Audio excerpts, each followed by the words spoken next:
You've had a series of depressing jobs, haven't you? I don't know if I call them all. My first ever job was at Wicksteed Park in Kettering, where I'm from. And I remember the first day of that was the kind of like, it was the final cementing that I didn't want to do I couldn't do a normal job. Yeah. Because I remember I worked in the food outlet, and we would like serve ice creams and drinks all day. And this guy called Chetin, who was showing me around, showing me he said, this is where we put the hot chocolate powder, and you got to open the powder, the bags, but you got to be careful once, right? I opened it really fast, and all the chocolate puffed up in my face, and then later on I sneezed, it tasted like chocolate. And I remember when he said that to me, I just thought, I can't work here. I can't. If that's the best anecdote he's got for the whole time he's been here, I can't work at Wicksteed Park.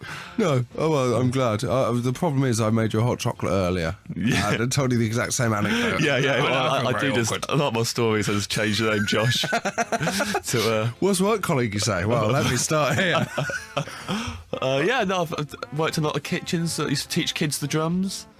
In the kitchens? Yeah, that's it. Just pots and You pans. used to teach kids drums? Yeah, in a Right. music shop. Well, that's going to be good. So what I'm going to do is I'm going to play a song still by James Acaster. Big time. Big time. And we are talking about worst work colleagues.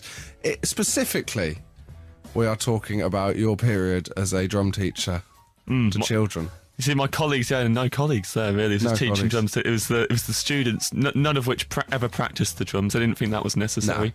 But How difficult can it be?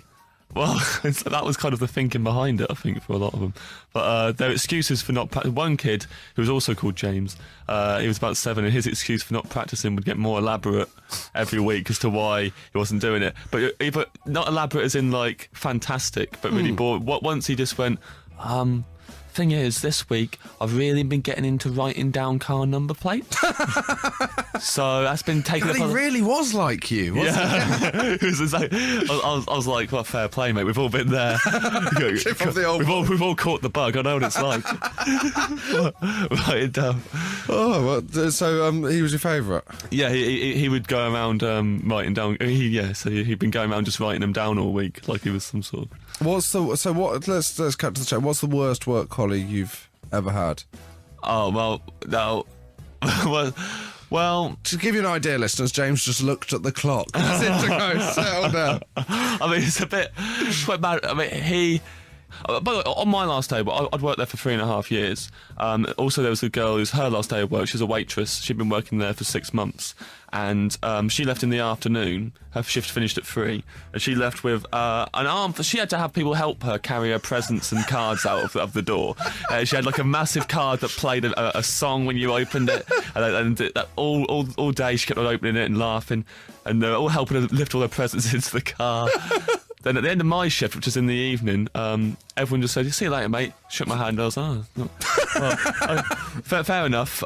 Maybe they got me. At least Surprise coming up. Yeah. And there was Josh, because I walked into the car park to my Ford Fiesta and discovered that they had covered it with dessert sauce and fish juice. And it was mainly haddock juice, which is the worst. Which, by the way, got into the air vents, and my car didn't lose the smell for a month and a half. Also, the dessert sauce, they were clever enough to squirt it underneath the handles of the door, so I couldn't access my cleaning products which I had inside the car. I couldn't get into the car. So I ended up phoning the perpetrators who had already gone home and making one of them come back and help me, and he was not. He said, "Why do you think I would want to come back and clean your car?" Which I replied, "Why did you think I wanted to?" I was going to be there going, "You guys know me, you know what I'm like. Last day. What a treat. Yeah.